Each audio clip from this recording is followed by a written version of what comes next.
Praise the lord. ఎడారిలో సెలయేరులు. ఫిబ్రవరి 5వ తారీఖు.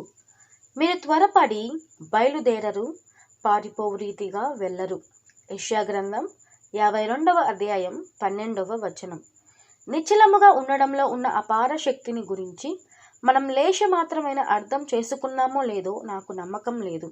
మనం ఎప్పుడూ హడావుడిగానే ఉంటాము, ఏదో ఒకటి చేస్తూనే ఉంటాము. అందువల్ల దేవుడు ఎప్పుడైనా ఊరకుండు లేక కదలకుండా కూర్చో అన్నాడు అంటే ఆయన ఏదో ఒకటి మన పక్షముగా చేయబోతున్నాడనమాట.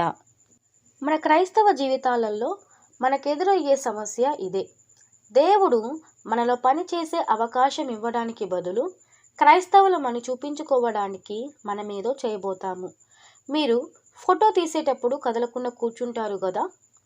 మన విషయంలో దేవునికి ఒక శాశ్వత ప్రణాళిక ఉంది, మనల్ని తన కుమారుని స్వారూప్యంలోనికి మార్చాలని. ఇది జరగాలంటే మనకై మనం ఏమి చేయకూడదు. హుషారుగా పని చేయడాన్ని గురించి ఎన్నెన్నో వింటుంటాము, కానీ కదలక మెదలక ఉండడాన్ని గురించి తెలుసుకోవలసింది చాలా ఉంది. కదలకుండా కూర్చో ప్రియకుమారి, ఎదురు చూసే ఈ రోజులు వ్యర్థం కావు. నిన్ను ప్రేమించేవాడు నీ అవసరాన్ని మనసులో ఉంచుకున్నాడు.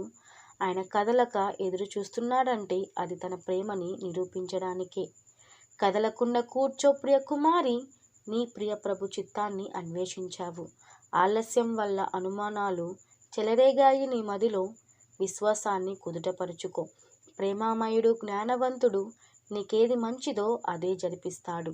కదలకుండా కూర్చో ప్రియకుమారి, ఆయన దారి తెరిచేదాకా ఒక అడుగు వేయకు అటు ఇటు. దారి కనిపించకున్నప్పుడు ఎంత చురుకుని అడుగు, ఎంత తేలికని హృదయం. ఎదురు చూసిన రోజుల బాధంతా మర్చిపోతావు.